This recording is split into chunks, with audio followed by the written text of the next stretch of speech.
Dans les blogs précédents, nous avons réflexionné sur l'histoire derrière les versets individuels du Douce Nuit.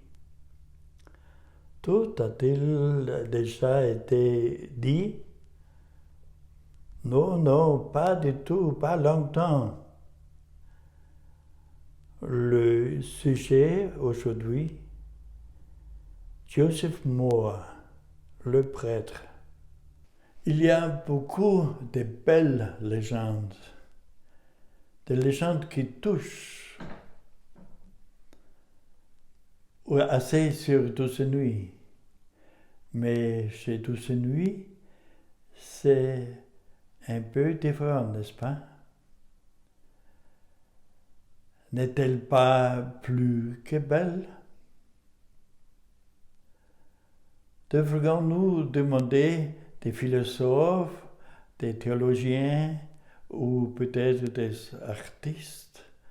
Ils tous sûrement savent beaucoup sur ça.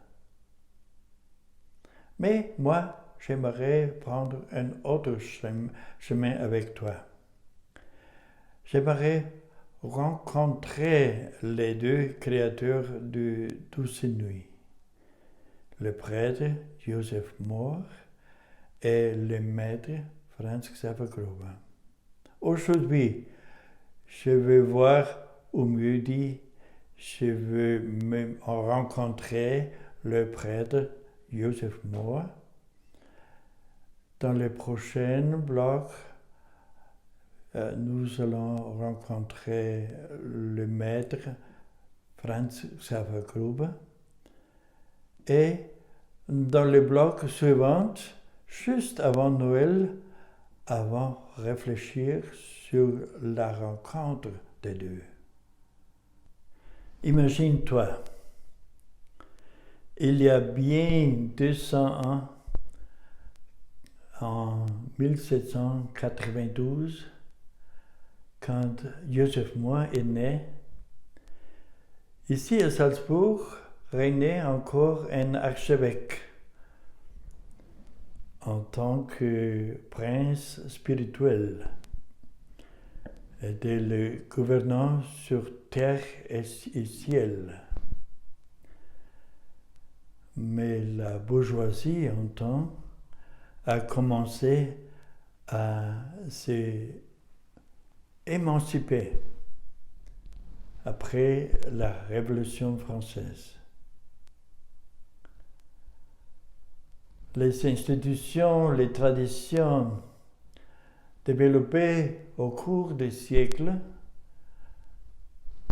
ont commencé à se dissoudre. Le bon Dieu et ses représentants sur terre ont perdu pouvoir. Il n'y a pas de pouvoir en arrière-plan qui guide notre destin. Nous-mêmes, chacun de nous doit prendre sa responsabilité sur lui-même. Les saintes patronnes ont fait leur temps. Quel défi! Le temps de l'illumination était aussi un temps de recherche de l'identité. Une époque de graves bouleversements entre l'Église et la société. Un temps de tensions douloureuses entre les nouveaux départs et la préservation.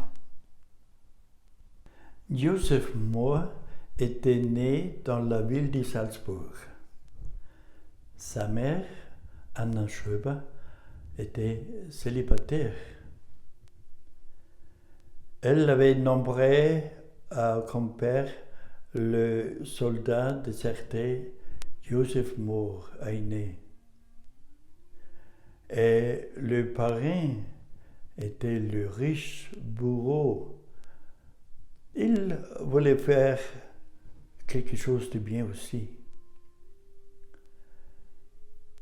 Un enfant, dans quel temps, d'une mère célibataire, était un enfant de la honte pour la société et un enfant de péché pour l'Église.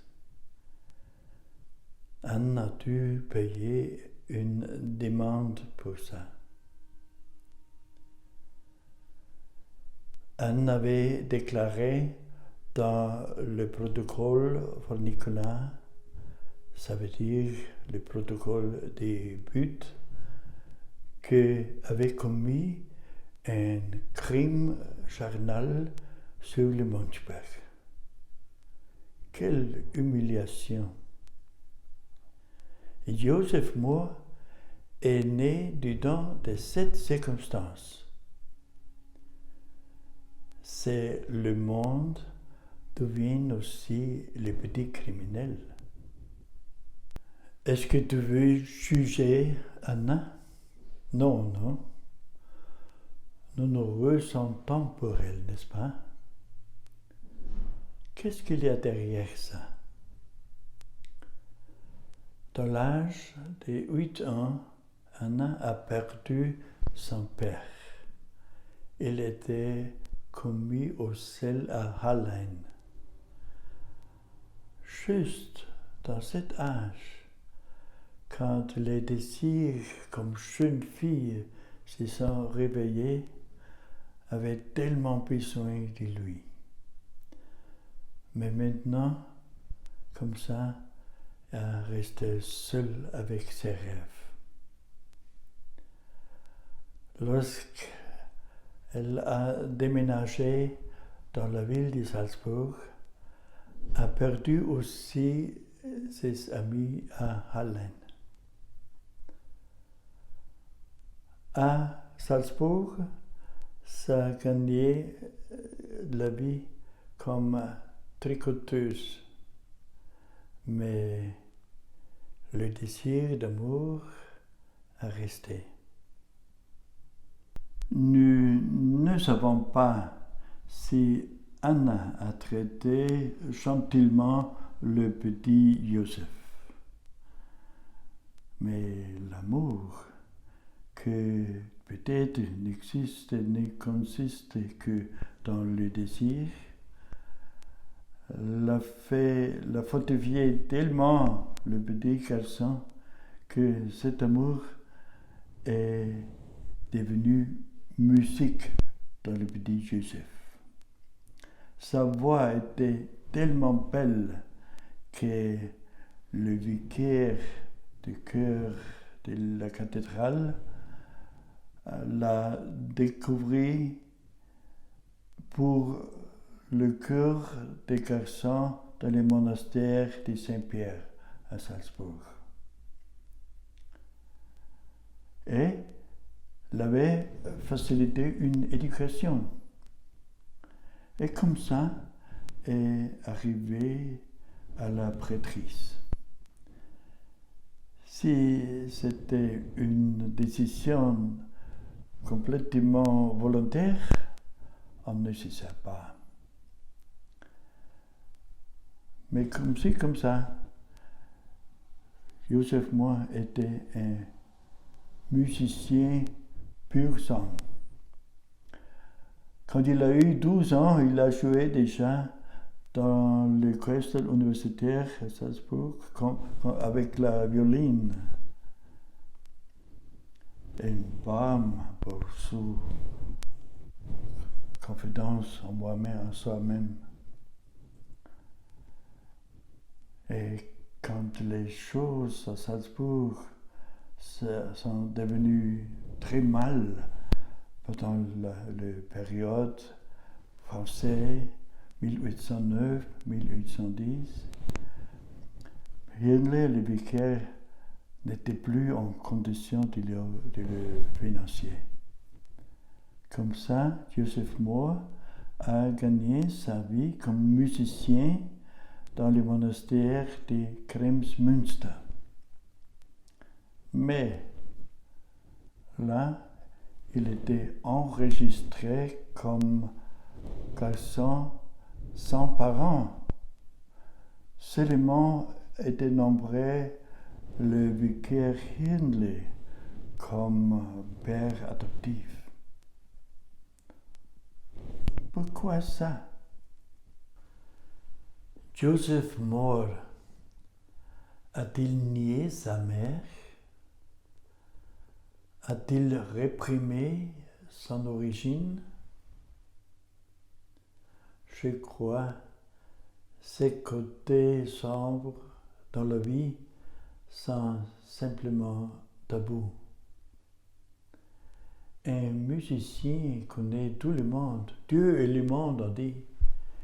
Il joue un rôle dans la société, dans la vie de l'Église. Là, il n'y a pas de place pour la honte. Et je crois que Joseph Moore a dissimulé sa tourmente intérieure dans la vie quotidienne avec de la musique et d'actionnisme. On dit aussi qu'il était un caractère de rebelle envers les autorités de l'Église. Je vois Joseph Moore comme casse-cou, pieux, avec la conscience coupable engourdie. Et comme il allait dans son premier emploi comme prêtre à Mariupol, dans la ville de Salzbourg, Joseph Moore a joué son rôle. Réussi dans ses études de théologie, en tant que musicien bien ancré dans la société, ouvert pour les pensées modernes des Lumières,